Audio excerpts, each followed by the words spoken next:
بنایا تھا اور اب پاکستان بچانا ہے۔ حقیقت تو یہ ہے کہ پاکستان اسلام کے نام پہ بنا، لیکن اس کے مقصد کو آج 76 سال ہو چکے ہیں کہ لوگ بھول چکے ہیں، اور انہوں نے پاکستان کا مقصد صرف روٹی کپڑا مکان روڈ اسپتال یہ بنایا کہ نہیں، ہم نے شاید اس وجہ سے تو یہ ان روحوں کے ساتھ غداری ہے جن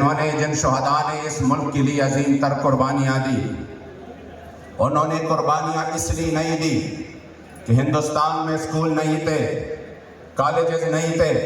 یونیورسٹیاں نہیں تھی، مدارس نہیں تھے، فلم انڈسٹریاں نہیں تھی، یہ سب کچھ ادھر بھی موجود تھا، لیکن 70,000 ماؤں بہنوں کی عزتیں تار تار ہوئی اور لاکھوں مسلمان شہید ہو گئے، اور تاریخ کی سب سے بڑی ہجرت ہوئی۔ کس لیے؟ صرف اس لیے کہ ہمیں ایک ایسا ملک چاہیے جس میں صرف اور صرف سکہ اور نظام میرے مصطفی کریم کا چل رہا ہو۔ میرے جد امجد فرماتے تھے منخلطانا پاکستان کو قرآن دا پارا چھپا قرآن نشی رنا دا پاکستان بسوی، اور چھدا قرآن قانون فخپل وطن کی نوی، چھدا ظالم ہم شیطان نوی نو شیطان بسوی۔ پاکستان کو ہم اس وجہ سے ہمارے اسلاف نے بنایا، قربانیاں دی، جیلیں کاٹی، اور یہ اگر کوئی کسی نے تاریخ کے ساتھ زیادتی کی ہو اور وہ شاید یہ سمجھ بیٹھا ہو کہ پاکستان مظاہروں سے کہ ہم نے بڑا احتجاج کیے تو پاکستان بنا، یا عدم تشدد کے فلسفے سے بنا، یہ تو چرچل نے بھی لکھا اپنی یادداشت میں کہ 1857 کے جنگ آزادی کے مجاہدوں کے ساتھ ہمارا ٹاکرا تھا، تو وہ اس طرح مجاہد تھے کہ ان کے ہاتھوں میں جو سوٹیاں تھی وہ کام کر رہی تھی جو ہمارے توپے وہ کام نہیں کر رہے تھی۔ تاریخ اس پر گواہ ہے کہ پاکستان آزاد ہوا ہے، انگریز یہاں سے بھاگا ہے تو وہ کسی ریفرنڈموں کی وجہ سے نہیں، وہ کسی بھی احتجاج کی وجہ سے نہیں، وہ عدم تشدد کی فلسفوں کی وجہ سے نہیں۔ اگر پاکستان سے انگریز برصغیر پاک و ہند سے بھاگ چکا ہے تو وہ صرف اور صرف مجاہدین کی جذبہ جہاد سے بھاگا تھا۔ لیکن آج انہوں نے ایک طرف تو یہ زیادتی کی کہ پاکستان بنانے کے مقصد کو بھول گئے، اور دوسرے طرف اب بچانے کے لیے انہوں نے وہ فرسودہ نظام رائج کیا کہ کبھی کہتے ہیں کہ نہیں ہم قرضے لیں گے تو یہ ملک بچ جائے گا، ہم جو ہے یہ IMF کے سامنے لے دیں گے تو یہ ملک بچ جائے گا۔ بابا جی ہمیشہ قبلہ امیر المجاہدین رحمت اللہ تعالی علیہ ونور اللہ مرقدہ الشریف ہمیشہ اقبال کے اس انداز میں فرماتے تھے کہ یہ مت کہنا کہ ہمارے ہاتھ میں کچھ ہے نہیں، ہم جب سے معاشی طور پر مضبوط نہیں ہوں گے۔ آپ فرماتے تھے سبب کچھ اور ہے تو جس کو خود سمجھتا ہے، زوال بندے مومن کا بے زری سے نہیں، اگر جہاں میں میرا جوہر اشکار ہوا قلندری سے ہوا ہے توانگری سے نہیں، اگرچہ ضربی ہے دنیا میں قاضی الحاجات جو فقر سے ہے میسر توانگری سے نہیں، اگر جمع ہو میرے قوم کے جسور و غیور تو قلندری میرے کچھ کم سکندری سے نہیں۔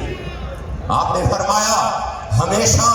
کہ نہیں اسلام اس طرح کا دین ہے کہ یہ تو اسلام کی تاریخ ہے۔ آپ معیشت اٹھا کے دیکھیے، ہمیشہ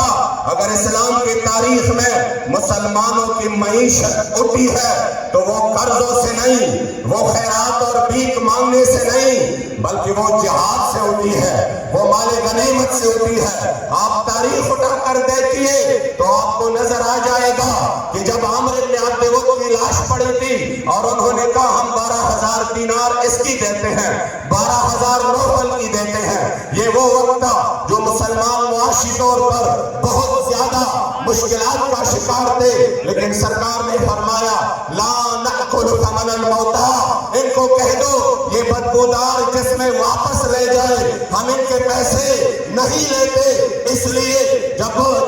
یہ فرانس کی بات تھی تو یہ آگے ہمیں کہتے تھے ہمارا معیشت بیٹھ جائے گا، آپ اس معاہدے سے پیچھے ہٹ جائے، ہمارا امپورٹ ایکسپورٹ خراب ہو جائے گا۔ یہ جو فرانس ہے یہ یورپی یونین کی رکن ملک ہے، یورپی یونین ناراض ہو جائے گا، ہمیں معاشی طور پر دھچکا لگے گا، تب حضور کے غلام اور بابا جی کے در کے فقیر ان کے سامنے کہتے تھے کہ بھلا یورپ ناراض ہو جائے تو پرواہ نہیں، لیکن سرکار کو ناراض نہیں کرنا۔ اگر میرے کریم آقا نے رفع انور پہن لیا تو پھر کسی کا کوئی گزارا نہیں، وہ جہنم میں گیا۔ جو تجھ سے مستغنی ہوا ہے خلیل اللہ کو حاجت رسول اللہ کی، آج ہی اپنے معیشت کو دیکھ لے۔ اسی وقت جب ہم کہتے تھے تو آگے سے کہتے تم ملا لوگ ہو، جذباتی ہو جاتے ہو، اور ہم یہ بزنس کے اکائیاں وغیرہ چیک کرتے ہیں۔ ہمارے پاس معاشی لوگ اور معیشت والے سمجھنے والے لوگ بیٹھے ہیں، لہٰذا تم نہیں سمجھتے۔ ہم نے کہا وقت دکھائے گا کہ جو مرد کلندر کی بات ہے وہ ہو کے رہے گی۔ حضور کے سامنے آ جاؤ، حضور کے در پہ آ جاؤ، دعایا نظر پہ کیوں بد نصیبہ، ہزارہ رنگا وچ رنگے دے محمد۔ اگر آج بھی یہ پاکستان کو بچانا چاہتے ہیں تو اس کا صرف اور صرف ایک ہی حل ہے، اور وہ یہ ہے کہ اسلام کی طرف آ جائے، اسلامی نظام کی طرف آ جائے۔ یہ جو انہوں نے مصنوعی محبتیں ہمارے دلوں میں ڈالنے کی کوششیں کی ہے، بخدا مجھے یاد ہے کہ جب پرویز مشرف کی دور سے سب سے پہلے پاکستان کا نعرہ لگا، یہ بڑا دلکش نعرہ تھا، ہر کسی کے دل کو گا رہا تھا، لیکن میں نے اسی وقت دیکھا کہ ایک مرد کلندر نے اس کا مقابلہ کیا۔ انہوں نے کہا اس طرح نہیں ہے، اس کو کہتے ہیں کلمۃ حق ارید بہا الباطل۔ یہ پاکستان کی محبت میں نہیں کہہ رہے بلکہ اسلام سے عداوت اور دشمنی کی وجہ سے کہہ رہے ہیں۔ سب سے پہلے اسلام ہے۔ اسی وقت شاید یہ نعرہ لوگوں کو حب الوطنی نہیں لگ رہا تھا، دہشت گردی اور انتہا پسندی کا نعرہ لگ رہا تھا، لیکن آج تاریخ نے ثابت کر دیا۔ اگر آپ نے دیکھا ہو اس معصوم فلسطین کے بچے کو جس کے اوپر وہ ملبہ گرا ہے اور اتنی سوراخ رہتی ہے، اور اس سوراخ میں اس چھوٹے بچے نے اپنے چھوٹے ہاتھ باہر کی ہوئے ہیں اور حسرت بری نگاہوں میں 57 موٹا ممالک کو دیکھ رہے ہیں کہ تم اپنے سرحدوں میں خوش ہو۔ تمہیں یہ اندازہ نہیں ہے، تم تو اس پر خوش ہو کہ میرے سرحد پر ابھی فوج نہیں آیا، لیکن یاد رکھنا ارشاد نبوت میں وطن اور بھی کچھ ہے، گفتار سیاست میں وطن اور بھی کچھ ہے۔ یہ میرے چھوٹے چھوٹے ہاتھ ہوں گے اور آپ کے گریبان ہوں گے، تیاری پکڑ لینا، خدا کی قسم تحریک لبیک ان چھوٹے ہاتھوں سے اپنے گریبان کو بچانے کے لیے آج میدان میں ہے، اور یہ عزم کر رہا ہے کہ بھلے ہمارے جانے چلے جائے، ہم سب مٹ جائے، لیکن جب ہم نے بابا جی امیر المجاہدین کے آواز پر لبیک کہا ہے تو اسی پر اپنے بات سمیٹ لوں گا کہ وہ ہم نے رسمن نہیں کہا۔ شرح جامی میں اس کا معنی لکھا اقیم لخدمت کا وامتثال امر کا لا ابرح عن مقامی اقامتاً کثیرتاً متتالیہ۔ یا رسول اللہ لبیک کا معنی ہم آپ کے خدمت کے لیے حاضر، آپ کے دین کے لیے حاضر، وامتثال امر کا آپ کے فرمان کو ماننے کے لیے دل و جان سے حاضر، لا ابرح عن مقامی پابندیاں لگائے، جیل بھر دے، اپنی پوری طاقت ظلم و بربریت پہ اتر آئے، لا ابرح عن مقامی، ہمیں موقع سے ایک انچ بھی پیچھے نہیں ہٹنے والے، اقامتاً کثیرتاً متتالیہ۔ یا رسول اللہ ہم بھی کھڑے ہیں اور انشاءاللہ